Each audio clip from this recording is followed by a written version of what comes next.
Hey girls, alors aujourd'hui je vous propose une vidéo, enfin la première partie d'une série de 2 vidéos où je vais vous montrer tout le processus pour faire une perruque. Donc en fait je vais vous montrer la construction de la perruque, la coloration, la customisation de la frontale, la coupe, la pose, etc.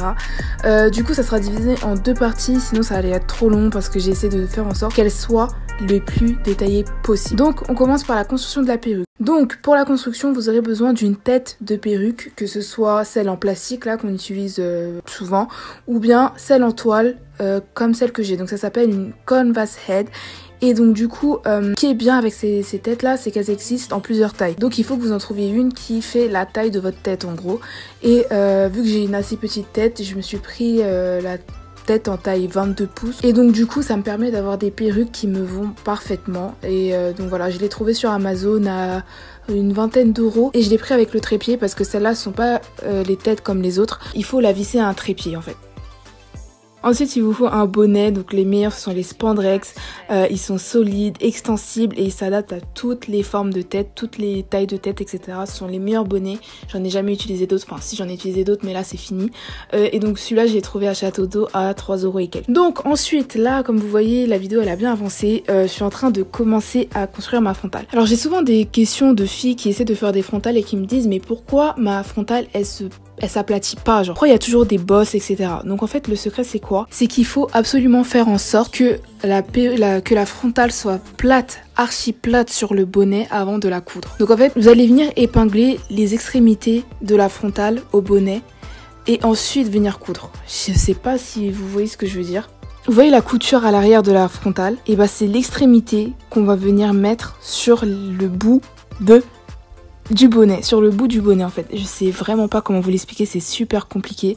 Mais en gros, l'extrémité de la frontale doit être sur l'extrémité du bonnet et ça doit être la même chose de l'autre côté. Donc cette technique va vous permettre d'avoir la frontale vraiment aplatie sur le bonnet. Donc je sais pas si vous avez compris, mais en gros j'espère que vous voyez bien ce que je veux dire sur l'image. Et du coup en faisant ça vous voyez bien que là il n'y a aucune bosse, la frontale est super plate. Ensuite là on va commencer à venir coudre, donc je brosse un peu tout ça. Et je viens faire un chignon avec les cheveux de la frontale pour éviter qu'ils se mettent dans mes coutures. Donc là pour coudre la frontale vous aurez besoin de fil bien sûr. Donc là je prends un très gros fil avec une très grosse aiguille, donc ça sera beaucoup plus facile à faire passer entre le bonnet puis la frontale. Donc là ce que vous allez venir faire c'est un gros nœud à l'extrémité du fil. Et en gros c'est tout simple, je sais pas si vous savez coudre ou pas mais c'est super simple. Il suffit de passer l'aiguille dans le bonnet puis la frontale. Donc ça c'est la première fois. Et ensuite la deuxième fois et pour le reste de la couture vous allez devoir passer l'aiguille et faire un nœud. Donc franchement je sais pas, renseignez-vous sur YouTube parce que c'est super compliqué à expliquer.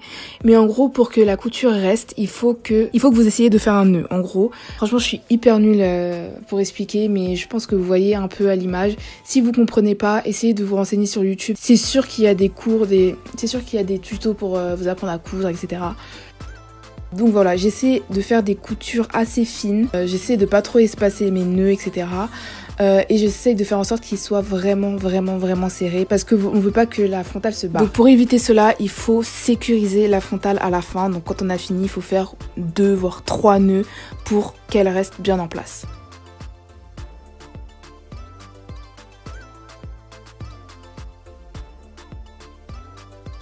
Ensuite là on va passer aux mèches. Du coup avant je faisais mes perruques au fil mais franchement j'ai plus le temps. Qui a le temps pour faire des perruques au fil? Sérieusement je prenais des 2-3 heures pour les faire à chaque fois. Là maintenant je suis passée à la colle. Ça fait un bon moment que j'utilise que ça et ça me va très bien. Surtout que je fais tout le temps des perruques et que je les mets pas toutes souvent. Du coup donc voilà, c'est parfait pour moi, c'est la meilleure méthode. Du coup, je déballe mes paquets, les mèches ressemblent à ça, donc elles sont un peu ondulées, mais on s'en fout parce que je vais les lisser dans tous les cas. Donc là, je mouille un peu pour que les petits cheveux arrêtent de voler et se plaquent bien sur la frontale. Et on va venir coller les mèches. Donc là, j'utilise un pistolet à colle de chez Amazon.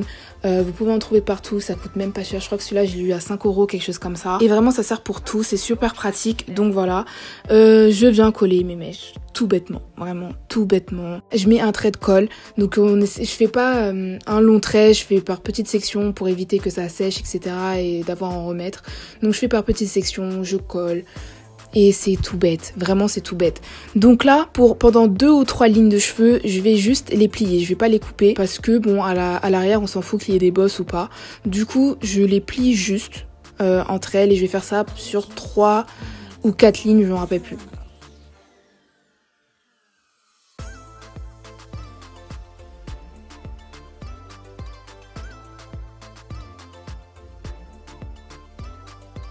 Donc voilà, on tient quelques secondes pour que la colle adhère bien.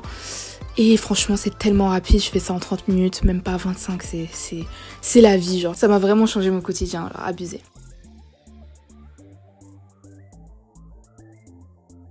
Purchase your tracks today.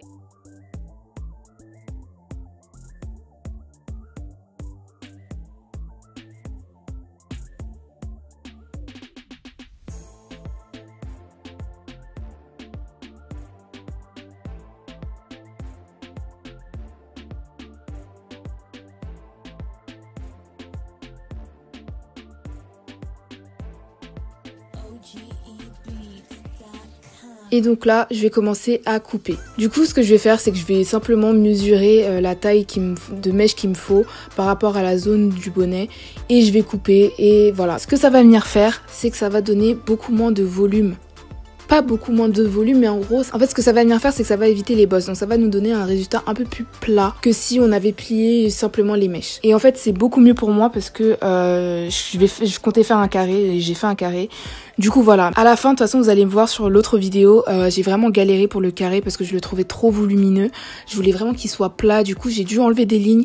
Donc là en fait j'ai trop serré les mèches, j'aurais vraiment dû les espacer. Donc voilà, mais sinon si j'avais laissé long ça aurait été parfait. Mais voilà, vu que je faisais un carré, il fallait que je mette beaucoup moins de paquets, beaucoup moins de mèches. Je pense que j'ai mis 3 paquets et demi, j'aurais dû en mettre 2. Vraiment 2 ça aurait suffi largement. Mais si vous faites une perruque longue ça ira très bien, 3 paquets vont faire l'affaire.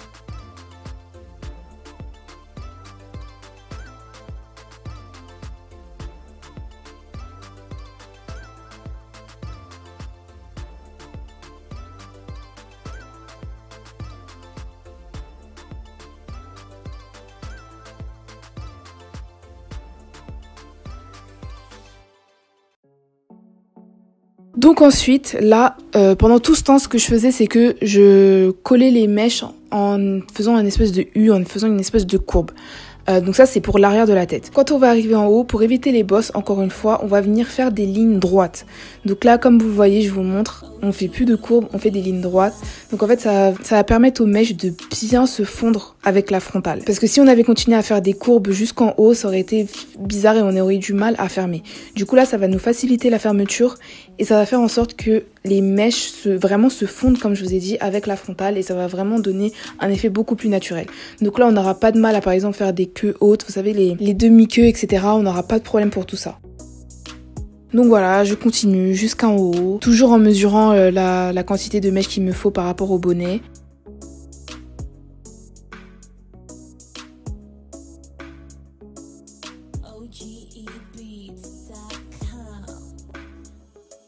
Je voulais que ça soit détaillé, j'espère que je vais pas trop vite pour vous. De toute façon, si vous avez des questions, n'hésitez pas hein, sur Snap, mon Snap c'est AminaSF. Commentaires, n'hésitez pas vraiment si vous avez des questions, s'il y a des trucs que vous comprenez pas, n'hésitez pas à me le dire. Donc là, il me restait les 2 lignes. Et donc la dernière ligne, il faut vraiment qu'elle vienne se coller à la frontale. Si même vous pouvez la coller sur la frontale, c'est mieux. Enfin pas sur, mais vraiment sur la couture de la frontale. Faut vraiment que ça soit... Faut vraiment qu'on voit rien. Regardez là, c'est fait parfaitement. On voit pas les fils. On voit rien. Genre vraiment, c'est comme ça qu'il faut la coller. Parce que sinon... Bref, c'est comme ça qu'il faut la coller, c'est tout.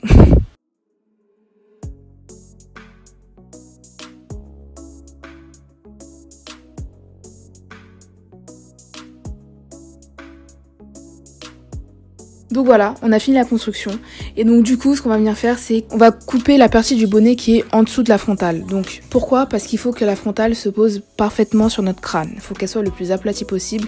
Et si on laisse cette partie du bonnet, non seulement ça va noircir l'espèce de cuir chevelu, enfin la toile quoi, ça va la noircir. Et en plus, ça va pas permettre à la frontale de s'aplatir correctement sur notre tête. Donc là, on va passer à quoi déjà ? Je crois que là, je vais faire la coloration. Ouais. Donc pour faire la coloration, premièrement, je sépare la frontale du reste des cheveux, absolument. Il faut absolument pas colorer la frontale ou quoi, faut vraiment faire attention. Du coup je la mets à part. Et ensuite je viens séparer les mèches en 2 puis en 4 parce qu'il faut vraiment que ça soit précis, il faut vraiment être précis. Et j'aurais même pas dû faire comme ça parce que là je l'ai fait à la va-vite. J'aurais vraiment dû séparer ligne par ligne comme là vous voyez, parce qu'au début j'ai vraiment galéré parce que c'était pas ligne par ligne, du coup j'avais du mal à atteindre en haut, etc. Donc le faire ligne par ligne, ça va vraiment vous faciliter la tâche. Vous allez pouvoir atteindre le haut des mèches, les racines, etc. Et donc ça va être beaucoup plus facile. Donc là, rien de plus simple. Là, j'applique la couleur. Donc c'est ça qui est trop bien avec ces mèches, c'est que t'as rien besoin de faire. Tu mets juste ta couleur et c'est fini. T'as pas besoin de décoloration, rien. T'as même pas besoin de décolorer les nœuds pour la frontale parce que bon, bah, c'est déjà décoloré, donc t'as rien besoin de faire en vrai. Et donc voilà.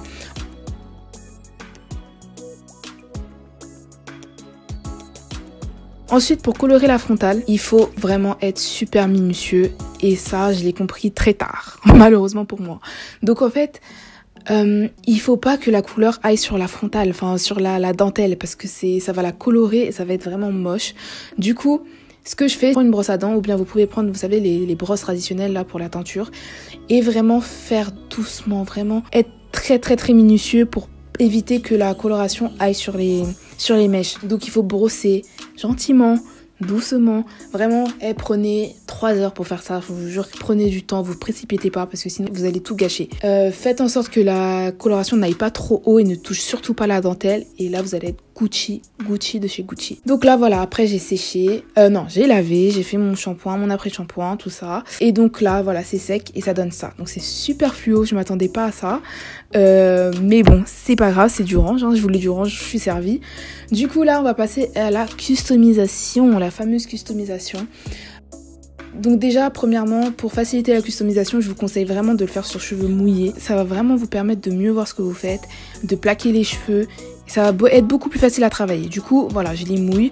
Et le mieux, carrément, c'est de les faire quand vous avez fini de faire le shampoing. Mais bon, voilà. Et donc, pour la customisation, qu'est-ce qu'il vous faut? Bah, une pince à épiler. Hein. Et la première chose qu'on va venir faire, c'est détruire l'espèce de barrière là, la première ligne de cheveux, parce que c'est vraiment horrible sur cette frontale.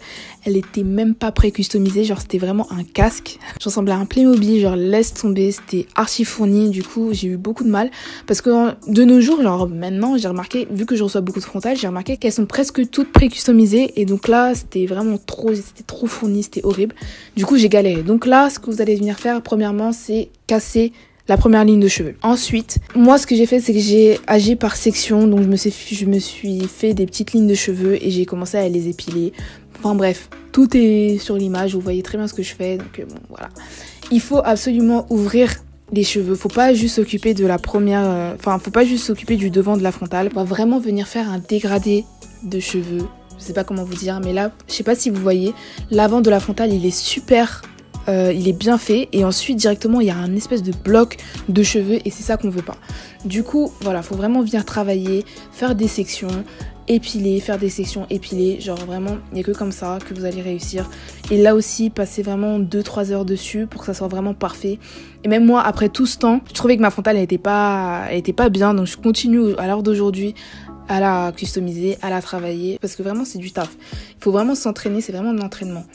Mais bon, donc voilà, comme vous voyez, je fais des sections, tout ça. Tout ça, c'était que le côté, je sais pas, gauche, droite, je sais pas.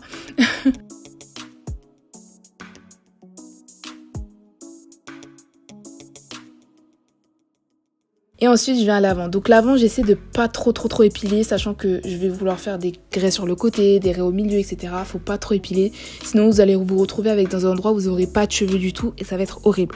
Du coup, faut vraiment faire attention. Essayez de tester, essayez de faire vos raies pendant que vous customisez pour voir ce que ça donne.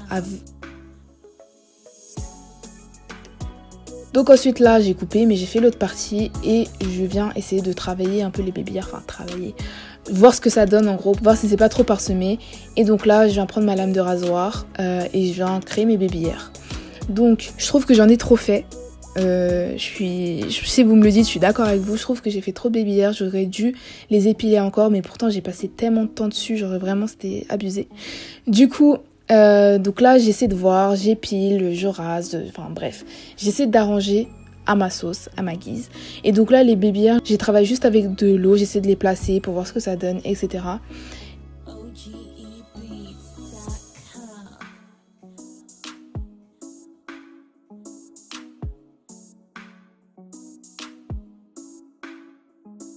Et donc voilà, donc là c'est une raie sur le côté et franchement je trouve que voilà. Et vous voyez ce que je vous disais pour la coloration, ma frontale n'est pas du tout colorée, elle est transparente. Transparente les filles, transparente, et c'est ça qu'on veut. Du coup voilà, là je viens travailler de l'autre côté mes baby hairs. Et voilà, sur la tête du mannequin, ça donne un joli effet quand même, tu vois, c'est assez beau, voilà. Et donc là je teste avec une raie au milieu et ça donne ça du coup. Donc voilà, donc ça c'est la première partie. Donc je vous invite vivement à aller regarder la deuxième partie que je vais vous mettre en barre d'infos pour voir le reste de la coupe parce que là on n'est même pas à 30%. Donc voilà, je vous invite à aller regarder ça et on se retrouve dans la prochaine vidéo. N'hésitez pas si vous avez des questions et voilà, bisous.